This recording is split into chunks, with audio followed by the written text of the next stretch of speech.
Fala meu amigo, minha amiga advogada, nesse vídeo nós falamos exclusivamente sobre como captar clientes na advocacia com algumas estratégias exclusivamente aqui para 2022, o que mudou do ano passado para este, mas dois pontos que eu gostaria de ressaltar que estão bem legais no vídeo. O primeiro é a diferença entre estratégias de curto e de longo prazo, o que você pode fazer para trazer cliente já e o que você deve seguir plantando. E o segundo ponto é o entendimento de uma expectativa de resultado, de fato de retorno. Quando você tem uma determinada causa 5, 10, 1000 pessoas procurando, qual que é a expectativa que você consegue usando as ferramentas de fechamento de negócio, de contrato de fato? A gente fala sobre esses detalhes e outros no vídeo, tenho certeza que você vai gostar bastante. Fazer um compilado e falar sobre como captar clientes na advocacia com algumas estratégias e atualizações aqui de 2022, certo? A primeira coisa que eu queria puxar aqui, vou passar a bola para vocês, é o seguinte. A gente tem aqui ideias, né? Já falou de algumas ideias aqui durante o podcast, para blocos, para ações de curto prazo versus longo prazo, tá? Então o que eu queria provocar é o seguinte, né? Colocar dentro das caixinhas, assim, para ficar fácil. Preciso prospectar agora, mas também quero olhar para o longo prazo. Queria que vocês elencassem uma, né, na opinião de vocês, que continue em evidência e tal, porque a gente está muito acostumado, mas né, as pessoas às vezes caem direto no vídeo aqui e falam, pô, o que eu devo focar em uma única nesse momento que vai fazer diferença de fato? Vou começar puxando para ti aqui, Ju. No curto prazo e no médio prazo, escolha uma que você focaria, que você acha que ainda faz todo sentido, que ainda não, que faz todo sentido captar clientes. No curto prazo, Google Ads. Ainda acredito para o público jurídico, mais do que Instagram em relação a retorno de curto prazo. E longo prazo, SEO, marketing de conteúdo, você ter um blog e um site, principalmente, né, um site bem posicionado organicamente. Bem legal. E você, Gi? O que você apostaria aí? Putz, aposto nas mesmas coisas que a Ju, mas assim, eu vou dizer bem a verdade, não deixe também de acreditar no Facebook e Instagram Ads. Né? Tem algumas áreas que realmente são muito mais focadas ali dentro, mesmo que você está fazendo uma campanha de cadastro, você precisa daí depois nutrir aquele teu possível cliente mais para frente. Então não deixe também de fazer isso e com certeza, blog, invista. Você sabe um ponto que eu queria compartilhar que eu acho que é legal? Assim, ó, a gente tem visto, a gente é muito acostumado a quando né, uma coisa funciona, a ficar focado naquilo ali, dentro daquela caixinha. Né? E hoje a gente faz aqui, só para você ter uma noção, análise daquilo que... A probabilidade. Puxa, dentro desta área de atuação, desta causa aqui, tá? Que o seu escritório tá, né, quer patrocinar, quer prospectar novos clientes, qual a probabilidade de eu conseguir clientes no Google ou nas redes sociais? Tá tentando cada vez mais tornar isso mais preciso, porque, puxa, pra gente animal, né? Para o nosso cliente animal, se é animal para ele, vai ser bacana pra gente. E o que eu fui entendendo, fui aprendendo, olhando os números, é que o contexto é fundamental. Aí você fala assim, puta, mas isso é óbvio, né? O timing, né? Todo mundo, mas é o timing, é o contexto apropriado, né? E duas coisas que para mim estão muito claras. Quando o volume dentro do Google, tá? E a gente consegue fazer isso, ensina em vários vídeos, eu não vou entrar muito em detalhes aqui. Quando você percebe que o volume de pessoas procurando por informações sobre aquela causa que você quer prospectar é insuficiente, e aí eu vou colocar um insuficiente só para você ter uma noção. Números, por exemplo, assim, 1000 pessoas procurando por mês, pouco. 5.000 pessoas procurando por mês, pouco. 10.000 pessoas procurando por mês, começa a ficar interessante. Tá? Eu vou falar daqui a pouco o porquê disso, porque tem um funil dentro disso. Quando o número é inferior a isso, não adianta. E aí você vai ter que ir atrás desse cliente. Aí qual que é a lógica? Eu falo que é uma linha tênue. Se eu tenho 10.000 pessoas procurando ativamente, mas eu advogado, sei que muito mais gente tem esta dor, o volume é muito maior de pessoas, né? Exemplo, para ficar claro, 10.000 pessoas procuram e de fato, né, dentro de uma expectativa, minha experiência, são 10.000 pessoas que precisam. Agora, raramente isso acontece, então geralmente 10.000 pessoas procuram, mas 100.000 pessoas precisam. Então eu tenho uma chance, uma oportunidade muito maior dentro da rede social. Qual que é o problema? Né? Olhando por esse viés, você fala, perfeito, esquece o Google, vou fazer só na rede social. Contexto, timing, criativo, impactar é mais difícil. Sim, e a gente, por preguiça, faz aquilo que é mais fácil. Né? Por preguiça no bom sentido. Tá mais fácil, tá mais pronto, então vou fazer aqui no Google, porque o cara tá procurando. Se ele tá procurando, né? A mesma lógica do remédio, quer um remedinho, tá aqui, vou na farmácia e compro. Agora, impactar esse cara é mais difícil. Qual que é a grande sacada, além do contexto? É você entender que pode ser mais difícil pela rede social? Pode, mas ali você vai ter menos concorrentes, porque a grande maioria está fazendo o quê? Pescando naquele oceano vermelho, indo aonde todo mundo está, certo? Então sempre lembrar disso. Se o volume de pessoas procurando é maior, se você tem essa certeza e não bate com aquilo que está no Google, é como se você estivesse pescando num lago bem pequenininho e com um monte de gente de vara de pescar do teu lado. Sai desse lago, vai para um lago que é mais difícil de pegar, mas quando você pega o peixe, né, você pega um volume maior, o peixe é mais gordo também, enfim, então você tem muito mais chance. Faz sentido ou eu estou viajando, meninas? Faz total sentido. Legal, que bacana. Bom, o próximo tópico que eu queria puxar aqui, importância de site, landing page, que impacto que elas geram na prospecção de clientes. O que vocês acham? Sabe que ontem a gente estava até conversando com o escritório lá de Porto Alegre e eles estavam falando exatamente isso, porque eles são full service, então aí criaram dentro do próprio site dele várias áreas, mas eles estão agora testando landing page para algumas ações específicas. E claro, está dando muito mais resultado na landing page. Mas por quê? Porque eles têm um site que realmente entrega conteúdo. Então, né, o variado. Então, assim, ele não deixou de estar nutrindo ali no próprio site, mas para campanhas específicas no Google Ads, ele está com a landing page. Muito bom. E aí, Ju, o que você acha? Acho que é exatamente isso. Quando você quer focar em uma tese, por exemplo, quero testar uma tese aqui no meu escritório, tem uma tese tributária, eu quero testar ela, ver se tem aceitação do público. Em vez de você colocar isso dentro do teu site com as outras informações, você vai direcionar, criar uma página, para quem não sabe, landing page é uma página de captura. O objetivo da landing page é você capturar os dados, os contatos desse público, né, desse visitante. A gente entra daí no funil, que primeira pessoa, quando ela tem esse primeiro contato, ela é um visitante. Aí se ela acessou a tua landing page, gostou do conteúdo, quer saber mais informações, ela preenche um formulário e ela se torna um lead. E aí você vai mantendo essa pessoa informada, porque não é só simplesmente ela converter ali, né, que a gente chama isso de uma conversão, não é simplesmente ela converter que ela já vai contratar. Ela vai entrar daí dentro de um funil onde ela precisa ser informada através de redes sociais, através de WhatsApp, através de e-mail, como a gente já falou anteriormente, dependendo da forma como ela costuma consumir conteúdo, mas ela precisa ser educada, nutrida, exatamente. Bem e legal. aí, uma porcentagem dessas pessoas vão fechar. Então, a landing page tem esse objetivo. E ele acaba sendo bem mais objetivo do que o site, porque no site vai ter outras informações, dá para conhecer mais do escritório. Então, uma coisa complementa a outra, e eu não diria que um elimina o outro. Mas quando você quer testar um público específico, uma tese específica, algum produto, algo que você desenvolveu no seu escritório, você pode começar com a landing page, porque você consegue impactar aquele público. Então, vai ser mais qualificado. Bem legal. Até para não ficar nenhuma dúvida, eu vou pedir para o nosso editor aqui botar uma telinha agora, você deve estar vendo aí, uma landing page de LGPD, como exemplo, tá? Para você poder entender o que é uma landing page. E para mim tem uma diferença muito clara, né? Observe nessa landing page a diferença. Se você está apenas ouvindo, eu vou tentar descrever aqui. A diferença para mim de uma landing page ou um site, enfim, independentemente, tá, do que você optar por fazer para testar, é uma só, em termos de impacto. Ou você está falando para dentro, está falando de si mesmo, ou você está falando para fora. É como você chegar, abre o seu site agora, ou pense no seu site e vá olhando ele por blocos. Fala, o primeiro bloco, o que eu falo? Eu falo como meu escritório é lindo. Tira fora, entendeu? Tira fora o que você está falando de dentro. Aí depois, na próxima etapa do site, eu falo da minha equipe. Olha como meus advogados têm uma formação maravilhosa. Tira fora também, porque tá todo mundo cagando para isso no final das contas, sabe? Em partes, as pessoas dão intenção, dão bola para isso em outro local, no local apropriado. Quando ele fala assim, eu vou lá conhecer o escritório, a equipe. Quando eu entro lá dentro, você tem que de fato se valorizar. Mas quando ele entra, primeiro impacto no seu site, ele quer saber como é que você vai resolver o problema dele. Sim. Né? Isso, perfeito. Então, cara, assim, falar para fora, falar para o cliente. Entra no seu site e olha isso na home, na landing page. Se estiver falando só sobre você, como você é maravilhoso, seu currículo é top, né? Como você tem uma formação maravilhosa, tira isso porque isso não é interessante para o cliente. Isso para mim faz uma diferença enorme, né? Nessa landing page que você viu agora, pouco fala-se sobre o escritório. Na prática, a gente estrutura ela de maneira falando primeiro no problema, depois trazendo um pouco das soluções, como isso pode resolver o teu problema, depois traz depoimentos, enfim, outros elementos, que é justamente para criar uma fluidez, né, na forma como o usuário entende aquele assunto. Perfeito? Se você é advogado, para 30 segundinhos e presta atenção nessa novidade que certamente você não conhece e vai te ajudar a gerar mais negócios para o seu escritório. Se liga nesses dois exemplos de mercado aqui. O mercado bilionário de energia renovável, mercado com várias demandas jurídicas que certamente você conhece, já ouviu falar, e as queridinhas fintechs, bancos digitais e outras inúmeras startups que estão bombando por aí. E aí surge aquela pergunta, puxa Guilherme, legal, os dois mercados são massa, mas como é que eu entro neles? Ou se já estou, como é que eu aumento a minha prospecção de clientes?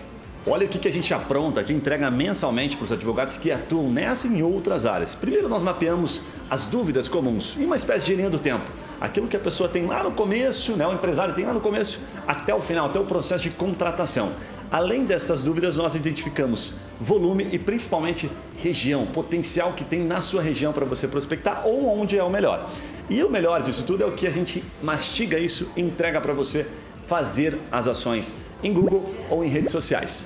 Se você gostou, se faz sentido para você, clica aqui em Saiba Mais e acesse a nossa versão gratuita ou fale com um dos nossos especialistas em gerar mais negócios na advocacia. Agora, para a gente passar para o próximo bloco aqui, eu queria provocar algo que é bem polêmico para vocês darem a opinião de vocês, que é sobre a relação de atendimento e qualificação de clientes. Vou dar um contexto aqui melhor na pergunta, tá? Tá. É muito comum, mais do que a gente gostaria, o advogado chegar aqui e falar assim, eu só quero cliente qualificado, né? Ou seja, ele quer o cliente com grana para contratar ele, certo?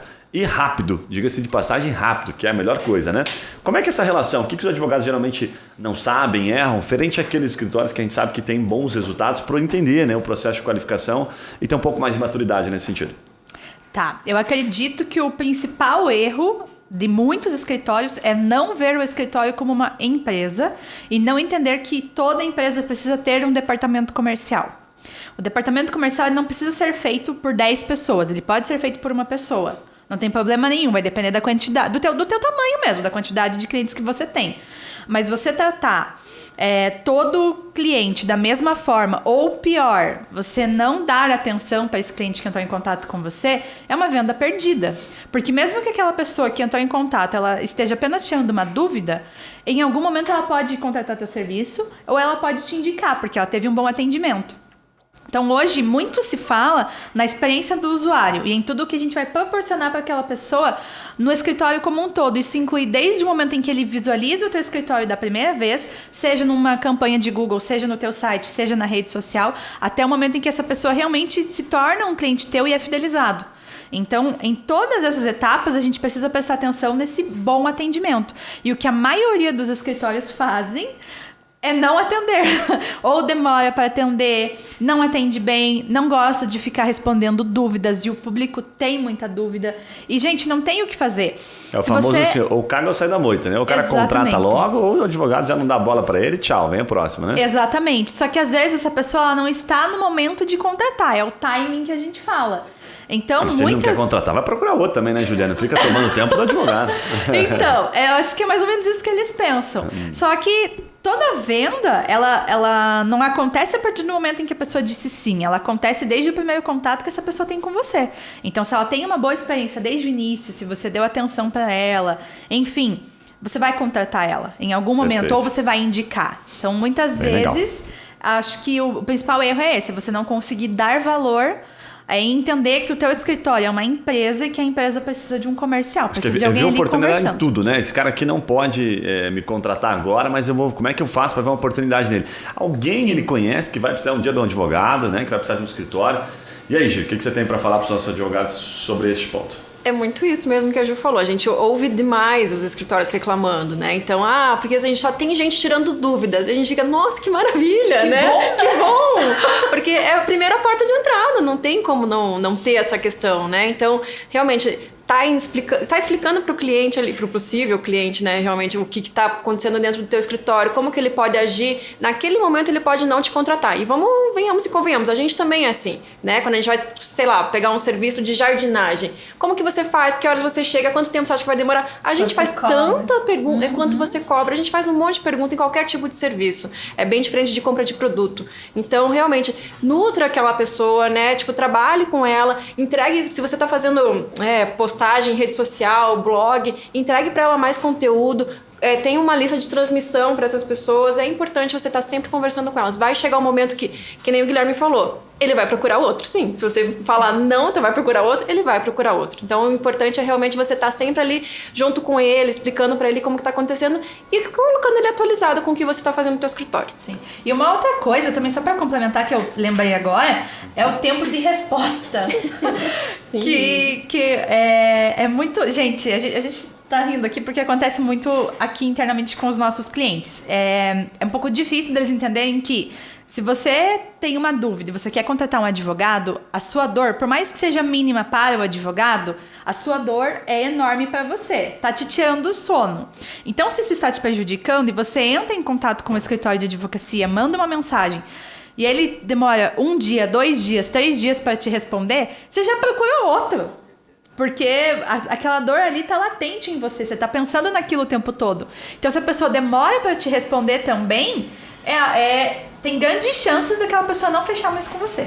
Por isso que anúncio de Google Ads, por exemplo, a gente sempre fala, o escritório vai funcionar no final de semana? Não, então vamos paralisar as campanhas no final de semana. Senão você vai entregar uma pessoa ali o teu anúncio na sexta-feira à noite, você só vai responder ela na segunda-feira. E aí já foi. Até lá ela já desistiu. Bem legal. A gente tem alguns escritórios que a gente conhece, né, que tem um bom resultado, eles geralmente têm pessoas para atendimento, tá? E que é super aconselhável, né? Porque se você considerar que, puxa, a cada 10 clientes aqui, 2, 3 são qualificados, a gente brinca aqui, né, com relação ao tempo, mas o tempo do advogado é mais caro, né? Então ele tem que, de certa forma, ser utilizado em coisas um pouco mais complexas, onde o custo, né, está relacionado, ele vira uma despesa muito grande para o escritório, né?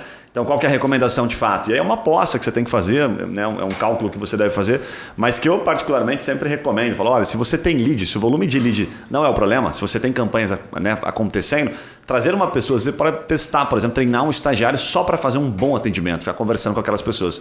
Pode ser que o fato de ele conversar, fazer o primeiro atendimento, uma prévia, né, ser rápido, tudo isso que as meninas falaram aqui, e gerar para você aquela reunião só com os clientes qualificados, dobre, aumente, né, enfim, aumente bastante a sua conversão.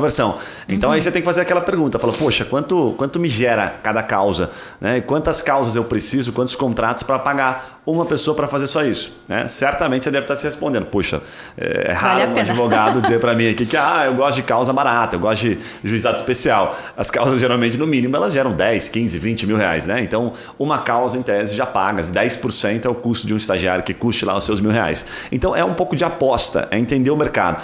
E tem uma analogia que eu gosto bastante, que a gente demora para aprender com essas grandes empresas. Por exemplo, no mercado de e-commerce, que não tem nada a ver com o direito, mas olha como ele se aplica. O que os e-commerces compartilham com a gente, né? Esse mercado compartilha, que custa 10 vezes mais um novo cliente. Então, se custa 10 vezes mais um novo cliente, pode custar até 10 vezes mais, por que eu não vou tentar vender para o mesmo cliente? Por isso que não é à toa que o Mercado Livre, a Amazon, Americanas, fica o tempo todo te agradando, te mandando cupom, te mandando mensagenzinha para você comprar, voltar a comprar deles, né? E não ir para um outro cliente, porque ele sabe que vale muito mais a pena, certo? Então, aprender com esses grandes mercados é fundamental. Agora, para cair numa etapa final aqui, meninas, eu deixei este ponto para o final que eu acho que é super legal, né? Que é essa perspectiva compreensão de funil. Eu falei há pouco aqui sobre a questão, que são as falhas que a gente fala no funil de venda. Tá? O que é o funil de venda?